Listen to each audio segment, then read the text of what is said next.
Eh bien bonjour à tous, c'est Guillaume et ça me fait très plaisir de vous retrouver encore pour ce sixième épisode de la série dédiée aux Marlins pour les sortir du marasme. On est en fin de saison et je vous reprends maintenant parce que je peux pas vous dire si on fait ou si on fait pas les playoffs parce qu'en fait on est en comment ça s'appelle. On va jouer un petit match en fait qui va nous départager avec l'équipe de New York. Donc voilà, on fait un match supplémentaire, on fait un rab, un match de rab qui va nous départager. On est tous les deux à 83-79. 83-79, ça nous permet d'être premier de la division, mais ça ne nous permet pas de rentrer dans les wildcards. Donc voilà, il y a deux choix. Soit on passe et on fait les playoffs, et à mon avis on se fait taper, soit on passe pas et on fait pas les playoffs. Donc voilà, c'est Sandy Alcantara qui va lancer pour nous. Je vous montre un peu vite fait euh, comment on a été. On est toujours nul au bâton. On est très bon en pitching. On est très bon en défense. En efficacité, un peu moins. On fait un peu d'erreurs. Mais voilà, c'est pas grave. C'est pas grave, c'est plutôt bon. Je vais rentrer un peu dans le détail. Je vous montre juste le système de Minor League. Positif en triple A, positif en double A, positif en A+, un peu moins bon en A, un peu moins bon en américaine, en rookie américaine, bon dans la première rookie dominicaine et mauvais dans la deuxième rookie dominicaine. Donc on peut dire que c'est plutôt une saison réussie pour notre minor league system. Donc je pense que je recommencerai la stratégie que j'ai employée la saison, enfin au début de saison.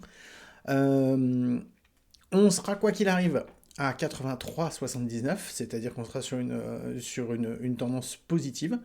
Euh, j'ai eu un message qui m'a bien fait rigoler. Je vais vous montrer. En fait, j'ai reçu un message à un moment comme quoi notre owner, Bruce Sherman, euh, donc, a décidé qu'en fait on était maintenant en fait chaque équipe en fait est en rebuilding normal, win now ou build a dynasty. Et il a décidé que on était tellement bon que bah, désormais on serait en win now. Donc en fait, si je vais faire comment ça s'appelle? Si je vais essayer de faire une transaction, vous allez voir, j'essaye de faire un trade. Je vais prendre après n'importe quel initiate trade. Je vais prendre n'importe quelle équipe, on s'en fout. Euh, Current team focus, win now. Donc voilà, avant on était en neutral. Moi je nous aurais mis essayer de se sortir du marasme. Et on a notre owner qui a décidé que non, non, en fait c'est maintenant. Il faut gagner. Il faut gagner maintenant. Je sais pas ce qu'il veut gagner. Moi, je trouve que déjà avec une saison à 83-79, on a déjà, on a déjà à moitié gagné. Donc voilà. Allez, je vous fais un point sur l'équipe. On va commencer par le pitching puisque c'est le mieux. Sandy Alcantara qui sort une saison à 5,3 de WAR. Ça c'est super cool. Braxton Garrett et Zebi Matthews 3,2 et 3,5 de WAR. Voilà, je vous laisse voir un petit peu, si vous voulez voir un petit peu plus les stats, je vous laisse faire une pause, vous pouvez toujours. ERA très bonne, FIP très bon, de toute façon ils sont en ERA plus en positif, en FIP moins ils sont en négatif, donc que des bonnes nouvelles.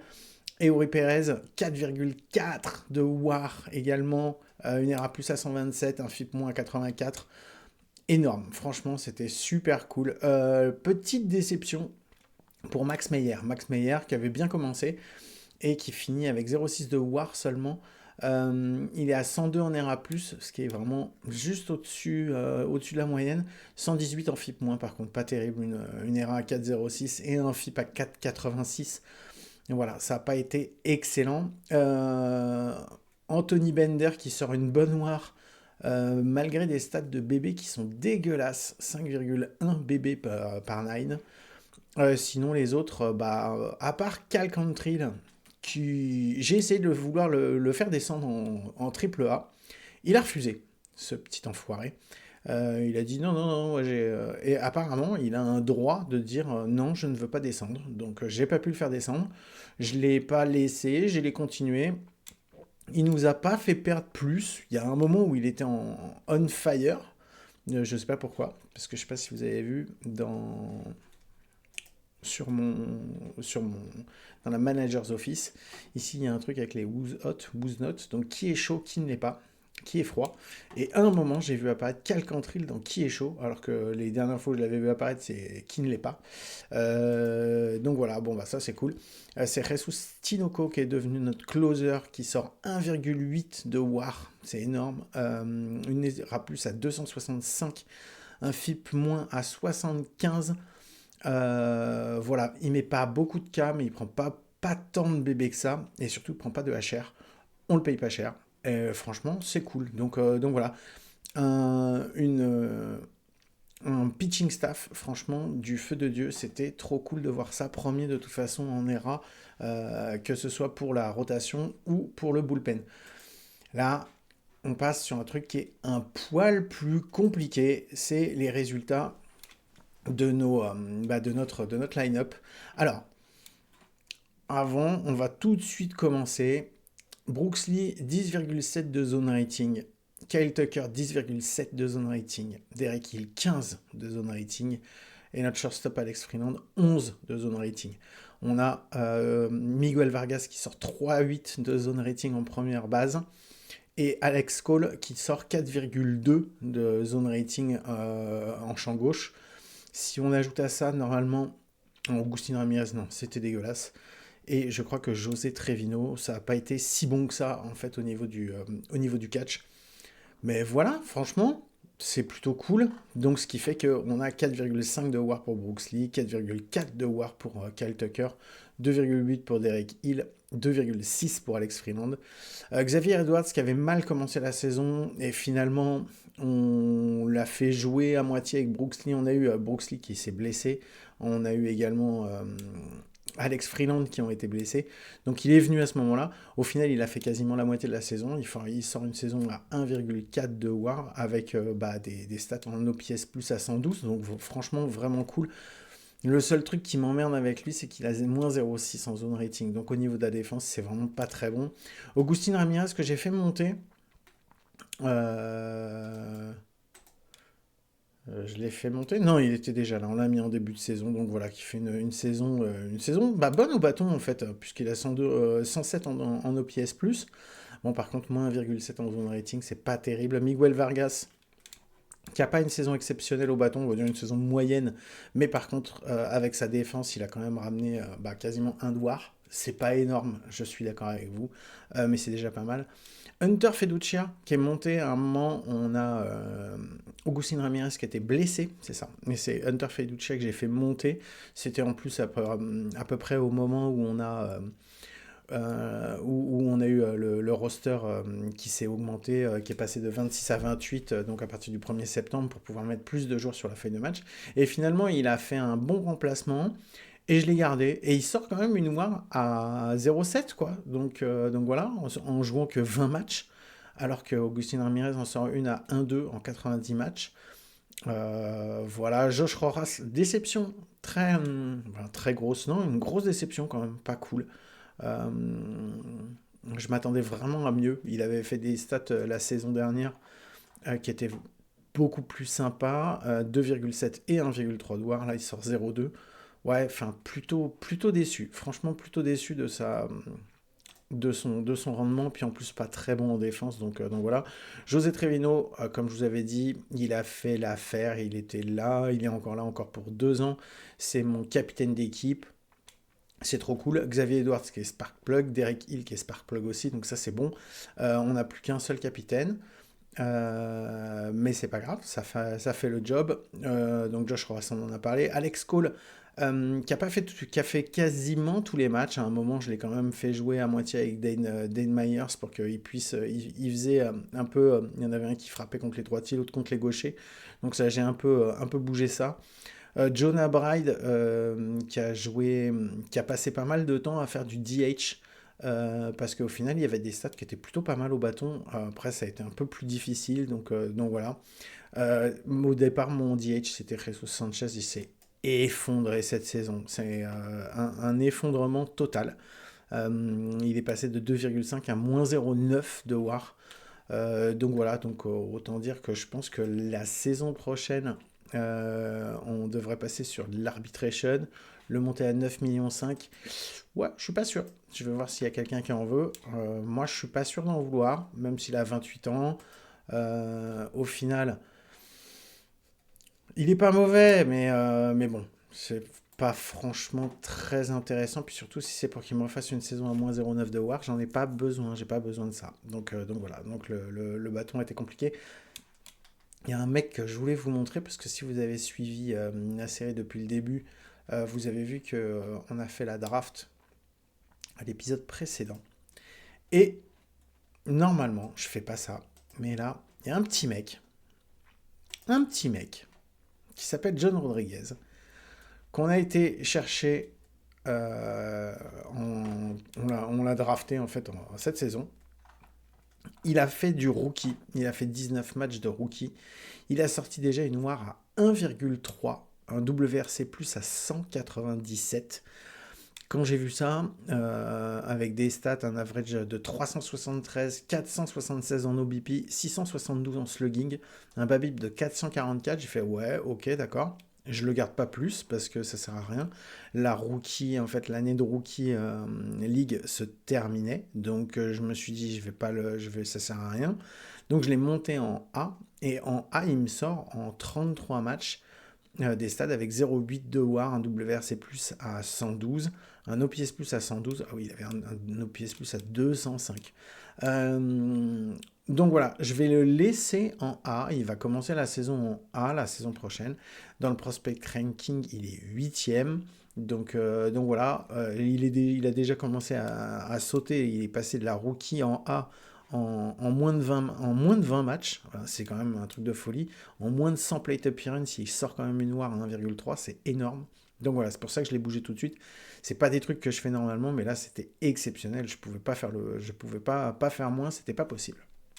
Et je vais vous montrer, puisqu'on parle de prospect ranking numéro 8, quand j'ai récupéré, je sais plus si je vous avais montré, mais je crois que quand j'ai récupéré les Marlins, au début, juste avant la saison 2025, on devait être 28e, 28 entre 25 et 28 au niveau du farm system. Euh, Là, je crois que c'est ici. Non, c'est pas dans les reports, c'est dans Report Info. Minor League System Ranking. On est 7e. On était monté un peu plus haut. Et puis on a des joueurs qui sont sortis, qui étaient bien meilleurs et en fait qui ont baissé de niveau. Mais voilà, on est 7e, on a le 8e, le 26e et le 50e. Franchement, je suis content. Donc voilà, surtout que ça n'a pas pris en compte. Ah si, ça a pris en compte les mecs qu'on a draftés à l'international. C'est pas des mecs qui sont énormes puisqu'on n'a pas pris les plus gros. Puisque je sais pas, je vous avais montré, il y avait Matos qui était le numéro 1, qui est 6e de la draft. Je crois que Zach Earl, lui, il a été drafté cette année par les Washington Nationals. Ils l'ont pris. Je crois qu'ils étaient devant nous. Ils le prennent en combien? Attends, on va regarder.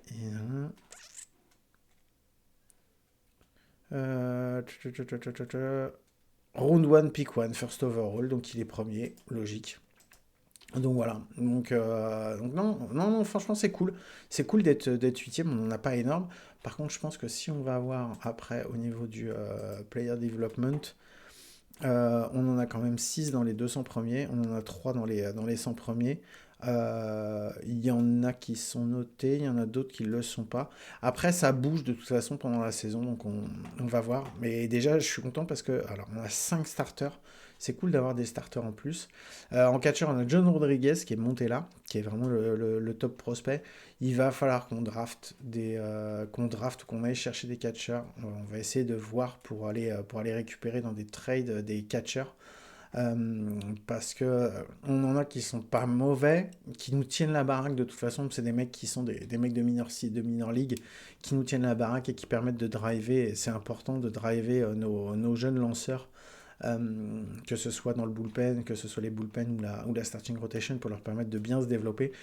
Mais on va avoir besoin quand même de prospects. Donc, notamment à la prochaine draft internationale qui va se situer en décembre, ce serait bien d'essayer d'en récupérer un.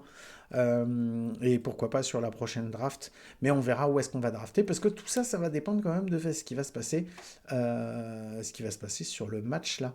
Je vous fais un peu les league standings pour qu'on puisse voir. Donc chez nous, alors non, je vais vous montrer ça. Je voulais vous montrer ça aussi avant qu'on refasse ça, que je vous montre un petit peu ce qui s'est passé, parce que ça a été compliqué. À la trade deadline, je fais pas de trade parce qu'en fait, on arrive en juillet. En fait, on fait un mois d'avril où on est un peu au-dessus de la moyenne, en dessous de la moyenne en mai. En juin, on refait on remonte bien. En juillet, ça recommence un peu à être compliqué. Et on arrive fin juillet dans une tendance où on a tendance à perdre un petit peu. On se bat avec les Phillies et les New York Mets. Ça fait un petit peu comme la saison 2025. Et je me suis dit, je vais pas commencer à aller vendre un petit peu l'équipe. Les mecs, ils sont bien là, comme ça. J'ai un truc qui dure. Et j'ai essayé de vendre des mecs, mais ça n'a pas fonctionné. Enfin, je vais pas chercher non plus plus que ça à les vendre, mais ça n'a pas fonctionné. Il y a pas eu ça n'a pas pris. Donc voilà, on est arrivé. En août, on fait 13-15 et je me dis, bon, bah voilà, c'est quasiment fini. Et en septembre, on fait 16-11. On est bien remonté dans la course. On était vraiment bien premier. Il nous suffisait d'une victoire supplémentaire pour terminer. Et en fait, sur le début du mois d'octobre, on fait une victoire, trois défaites. On n'est pas passé loin même que les Mets nous passent devant au tout dernier moment. Donc voilà. Donc déjà, je suis bien content qu'on puisse faire un tie-breaker avec les Mets. Donc là, on voit, va falloir faire quelque chose au niveau du bâton parce que c'est horrible, c'est atroce. Par contre, on va essayer de continuer avec le pitching staff, la pitching staff et la défense. Donc voilà, maintenant il va falloir qu'on arrive à trouver un équipe, mais c'est fou parce que l'année dernière on avait un bâton qui était quand même dans les 8e, 9e, enfin 10e. Là, ça s'est effondré dans tous les sens. Donc voilà, on va voir un petit peu ce que ça va donner. Allez, ça va être le jugement. Si ça va bien, bah, je pense qu'après, je continuerai un petit peu pour qu'on puisse. Je vais vous montrer un peu les playoffs, comment ça se passe et comment on va les passer. Sinon, si c'est ça, on passera vite fait les playoffs pour arriver jusqu'à la fin de saison. Et puis on verra déjà à quel moment on en sera de la vidéo. Allez, c'est parti. On joue contre New York. Freddy Peralta qui lance 13 victoires, 13 défaites, 4,21 en ERA. Sandy Alcantara, 9 victoires, 10 défaites, 2,67 en ERA. Freddy Peralta, c'est un droitier. Je vais juste aller vérifier contre nos droitiers si on est toujours bon. Contre nos droitiers. Alors, c'est moi qui fais les line-up depuis le début. Je vous explique un peu comment je fais. Allez, on fait vite. Xavier Edwards, c'est celui qui a le meilleur OBP, donc je le mets en premier. Je fais frapper après derrière Hunter Feduccia, mais non, finalement, je vais pas le faire frapper lui. Je vais plus faire frapper Brooks Lee. Je vais faire frapper en deuxième un mec qui a de la puissance et qui a un bon slugging, et le deuxième meilleur slugging en fait derrière Kyle Tucker, bah, c'est Brooks Lee. Donc parce que je me dis que s'il frappe, il a possibilité, lui, derrière, d'aller peut-être taper un double et de permettre à faire rentrer. Ensuite, je fais frapper Hunter Feduccia parce que c'est le meilleur de ceux qui restent en OBP, donc pour qu'il aille sur base. Et Kyle Tucker qui passe en quatrième en clean-up pour essayer de faire le boulot, puisqu'il a 496 en slugging. Donc voilà, s'il y en a un ou deux qui passent, il y a moyen qu'on fasse. Je sais pas si c'est la meilleure stratégie, mais c'est comme ça que je l'ai faite. Ensuite, après, j'ai mis Jonah Bride.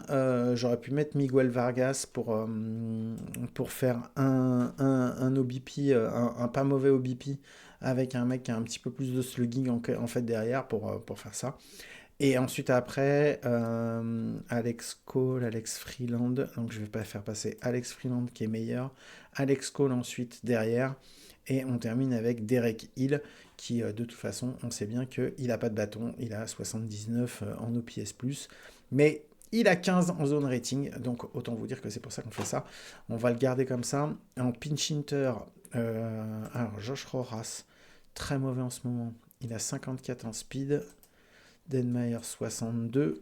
Donc c'est Den Myers qui va aller en pinch runner en premier. Josh Roras qui va aller en pinch hitter. Den Myers en deuxième. Agustin Ramirez 57. Hop. Je pense qu'on a dit. C'était Josh Roras 54. José Trevino, Jesus Sanchez. José Trevino, il est lent. C'est une catastrophe. Jesus Sanchez 50. Je vais mettre Jesus Sanchez en pinch runner. Hop, toi tu t'en vas. Josh Roras, on a dit qu'il était combien? 54.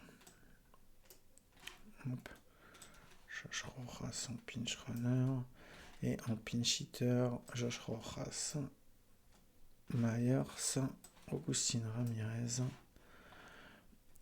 Et au pire, José Trevino. On va faire comme ça. De toute façon, c'est des droitiers. On va voir ce que ça va donner. Allez, c'est parti. Et la stratégie que j'ai fait pour les... hop. Je vous remontre. Ici, en fait, quand vous voulez voir ça, vous faites... versus right-handed pitcher plus DH, et ici vous mettez le split contre les droitiers, et après pour faire celui des gauchers versus LHP, et ici vous mettez versus left, et on voit qu'après ça change. Là vous avez les OBP, average, OBP, slugging par rapport au gaucher, donc voilà, donc c'est comme ça que je fais. J'ai pas dit que c'était la meilleure chose, moi c'est comme ça que je fais, et bon bah je suis 15e de division, donc bah vous en tirerez les conséquences que vous voudrez. Ok. Allez, c'est parti. On va voir ce que ça donne. Est-ce qu'on va gagner? Est-ce qu'on va perdre? Ça va ramer un petit peu. J'espère que ça va pas ramer trop. C'est toujours un petit peu chiant. J'ai pas un gros PC. C'est pour ça que je vous fais ça. Je peux pas faire. On m'a demandé. Et ben voilà, on a perdu. On a perdu 6-9 contre New York. Pas de playoff pour nous. On est éliminé des playoffs. Voilà. Donc, saison terminée. Mais bon, on fait 83-80. On est au-dessus des 500. On échoue à pas grand-chose. Hein. On échoue, on est quatrième. On est vraiment sur le podium des wildcards. On a la place du con. Voilà. Donc, on est le quatrième. On est au pied du podium. Mais ça nous apprendra. Mais c'est pas grave parce que ça fait quand même une belle saison. Vu de là où on était parti. Donc voilà. Allez. On va aller tout de suite MLB. On va passer la journée d'aujourd'hui. Il va nous dire c'est bon, c'est le début des playoffs. On est content. Et on va aller... Il y a des fois ça rame, il y a des fois ça rame pas. Mais là, il a décidé de ramer. Si ça rame trop, de toute façon, j'arrêterai et je vous reprendrai après juste pour faire un point. Mais bon, vu qu'on a fait un point sur l'équipe, ce serait quand même cool qu'on puisse le voir ensemble. Allez, playoff begin. Qu'est-ce qu'il me dit? Qu'est-ce qu'il me dit dans mes infos? La saison régulière est terminée, les playoffs commencent et Miami ne va pas jouer en playoffs. Merci de me le rappeler. C'est cool, ça fait plaisir. Hop, allez, playoff coverage. On va se mettre en playoff tree. C'est quand même beaucoup plus sympa à voir. Alors, on a les Cubs en wildcard série de notre côté, les Cubs qui affrontent les Milwaukee Brewers et les New York Mets qui affrontent les Arizona Diamondbacks. Et de l'autre côté, les Rangers qui affrontent les Guardians et les Yankees qui affrontent les Mariners. Et ben hop, allez, play. Until next playoff round. On va voir ce que ça va donner. J'espère que ça va pas trop ramer. Bon, voilà, il a décidé de ramer. Il va me casser la tête.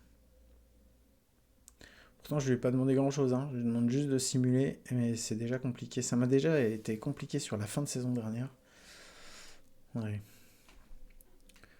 Et si ça doit faire ça à chaque journée, on n'est pas sorti de l'auberge. Ni moi, ni vous. Alors. Ça simule. Ça galère. Ouais, ok, d'accord. Je pense que je vais juste faire ce round. C'est déjà assez long comme ça. Bon, je le rappelle, hein, si vous avez envie d'en savoir plus, que je vous explique des stats, des choses comme ça, n'hésitez pas.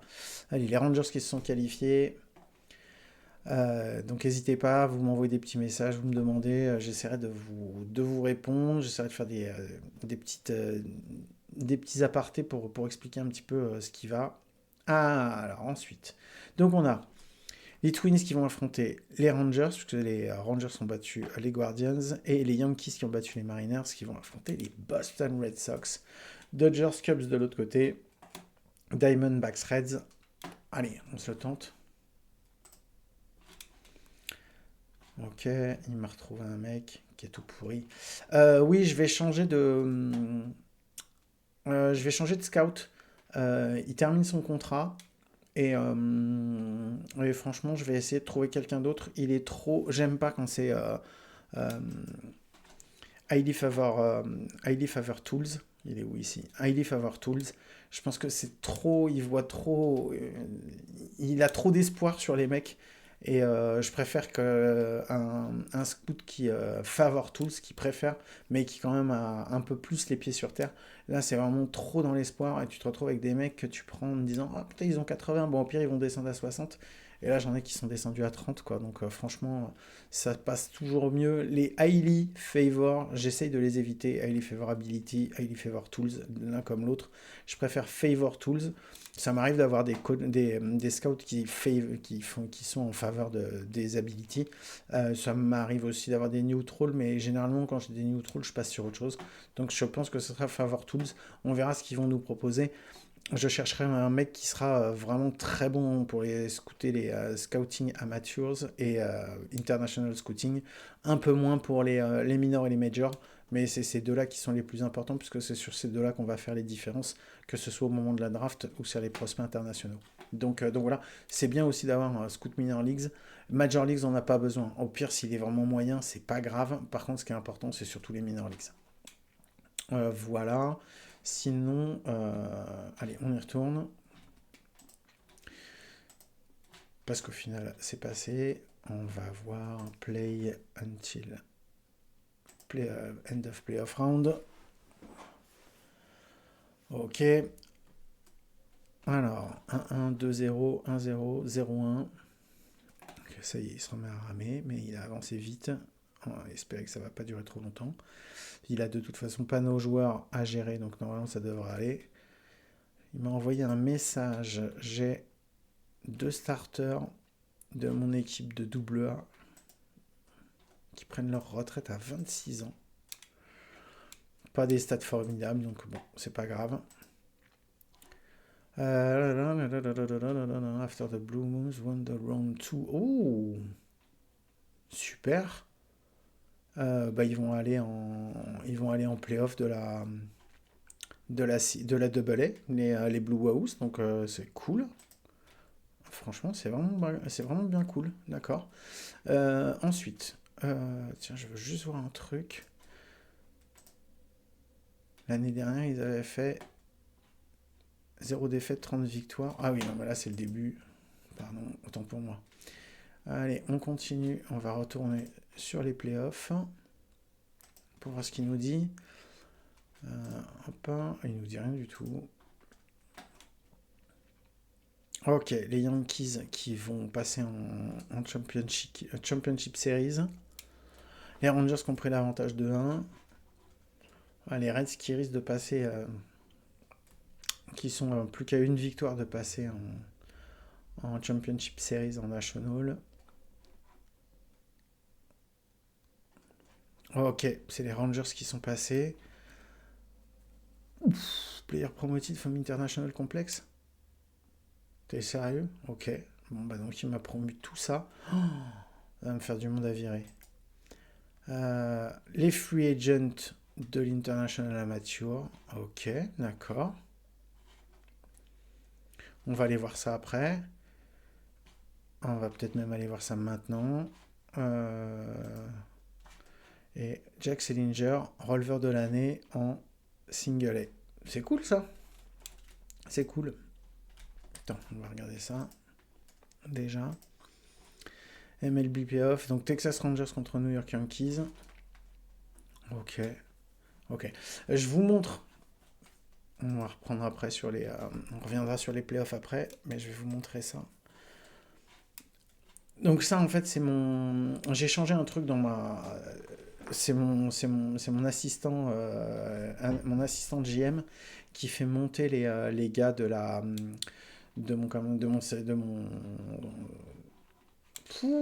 mon complexe international pour les mettre en Dominican Summer League. On va aller voir parce que là-dedans, à mon avis, il va falloir faire du ménage. Autant il y en a qui peuvent y aller, autant je pense qu'il y en a, ils n'ont pas du tout le niveau. Donc voilà, on va voir. Par contre, ce qui m'importe, c'est ça. On va aller voir. International Scouting Screen, voilà. Ça, c'est les nouveaux mecs qui ont 16 ans qu'on va aller chercher et qu'on va, là, tout l'hiver, on va pouvoir leur faire un camp d'entraînement par mois. Donc voilà, on en a une dizaine qu'on peut inviter, qu'on peut regarder un petit peu plus. C'est plutôt cool. Alors, cette fois-ci, je vais pas me faire avoir. Ce Orlando Brochardo, il a pas des super stats, mais c'est pas mauvais non plus. Au pire, ça pourrait faire un bon champ gauche. Et là, si tout ça, ça se développe, ça va être cool. Même si ça, je suis pas fan. Mais bon, on va voir. Je le garde en tête. On va voir après. Ça, c'est quoi? Deuxième base, Luis Martinez. Ouais, ok, la défense est pas terrible. Un catcher qui est pas du tout bon en défense. Ok, là il n'y a pas trop de power, un catcher, ok. Ça on verra, mais il demande combien. Les mecs, on va voir aussi en fonction de ce qu'ils demandent. Un troisième base, pas beaucoup de power. Fausto Vega, shortstop, infield range 71, infield error 56, 71. Ouais, Fausto Vega, ça me plaît bien. Carlos Ortega, beaucoup moins. Tony Patino, champ centre, pas du tout. C'est compliqué. Ça fera pas un bon champ droit. Ça fera un champ gauche moyen. Il n'a pas tant de puissance que ça. C'est pas terrible. Carlos Marrero, c'est pas très beau. En champ centre, c'est pas terrible. En champ gauche, c'est pas terrible non plus. Champ droit, non. Première base, bof. Deuxième base, à peine. Bah, à la rigueur. Mais le power est vraiment. Il n'y a pas grand monde en power. Ok. En champ droit, c'est pas mal ça. Attends, parce que j'ai l'impression qu'il n'y a que les batteurs. Alors, Orlando Brochardo, j'ai dit. Ah, power, c'est pas terrible. Je vais quand même le prendre. On va voir. Ramon Hernandez. Ouais, bah oui, carrément. Carrément, Ramon Hernandez. Ensuite, Luis Martinez, on a dit. Copière, ça ferait un bon première base. On va le prendre. Ça pour un catcher, je veux juste regarder ses ratings. Je peux pas le mettre ailleurs. Oh, pire, il pourrait tenir une première base. Mais bof. En catcher, je pense que ça va baisser. Je pense que ça va baisser. C'est pas terrible. Ça, il n'y a pas de puissance pour en troisième base, c'est bof. Fausto Vega, ça pourrait faire un troisième base, ça. Ça pourrait faire un troisième base parce qu'il a un bon bras. Il sera bon en range. Il sera pas mauvais. Turn DP, bof. Mais ça peut faire un troisième base.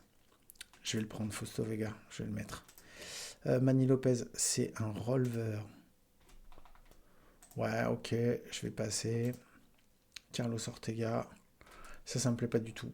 Il va prendre beaucoup de cas.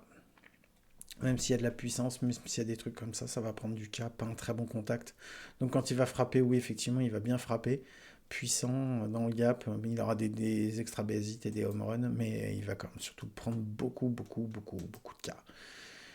Julio Garcia en starter, c'est pas mal, mais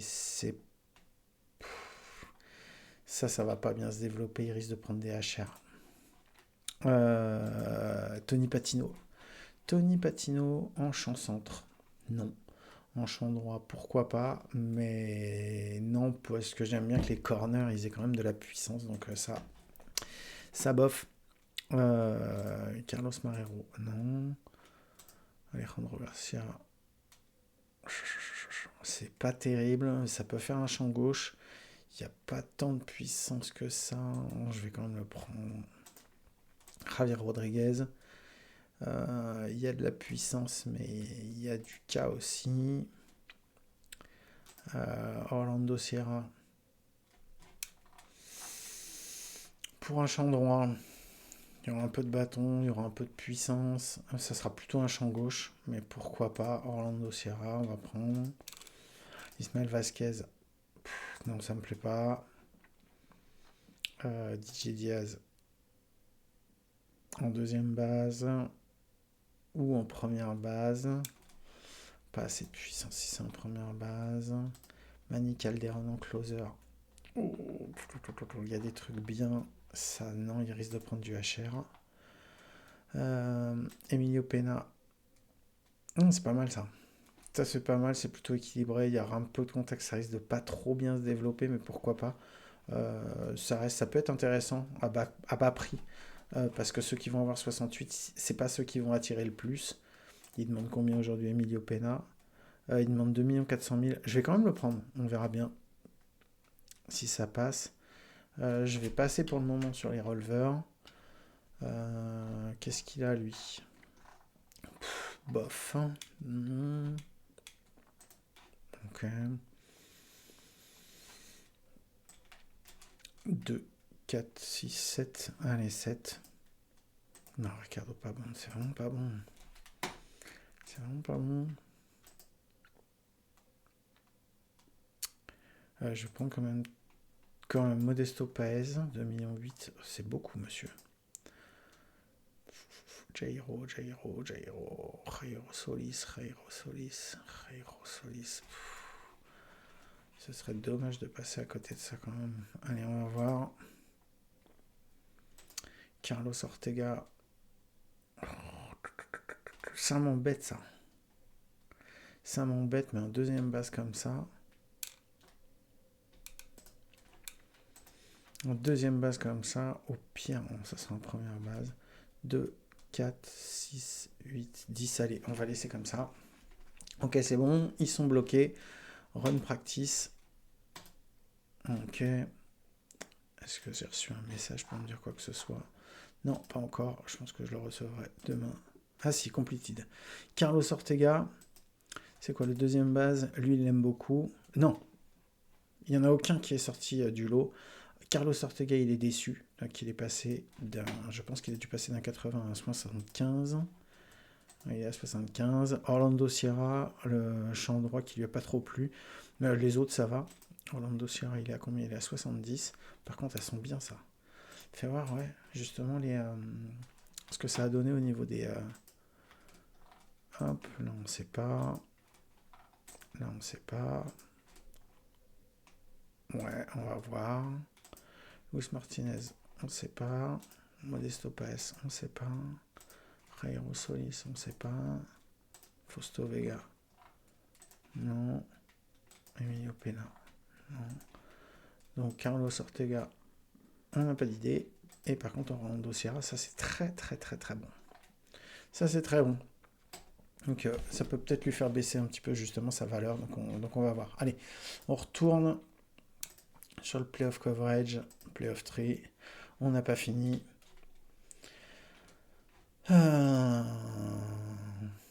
Est-il playoff round? Ok, donc Texas Rangers face aux New York Yankees. Les Dodgers face aux Reds. On continue comme ça.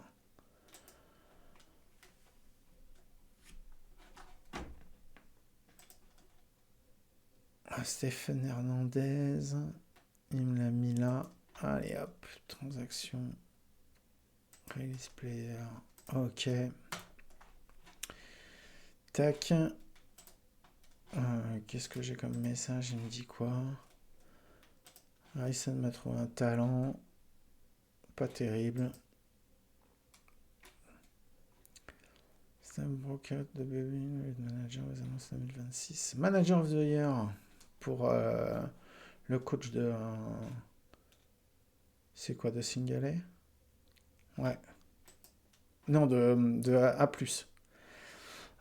Harrison, un prospect, un nouveau prospect. Carlos Gutiérrez. Ok. Allez, on retourne sur le playoff tree. 2-1 pour les Texas Rangers face aux Yankees. 2-0 pour les Dodgers. On continue. Until next playoff round.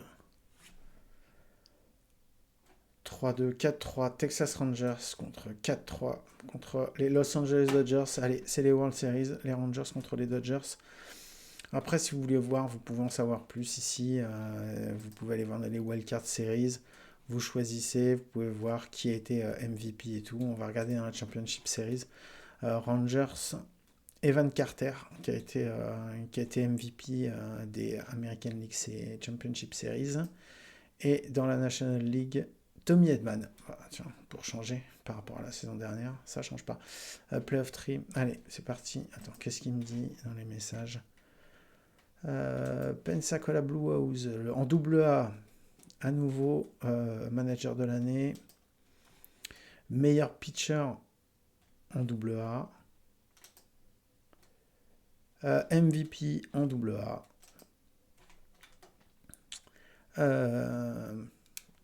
Meilleur pitcher Cy Young en triple A pour Drew Thorpe, qui a commencé la saison blessé. Il fait même pas quasiment pas toute la saison.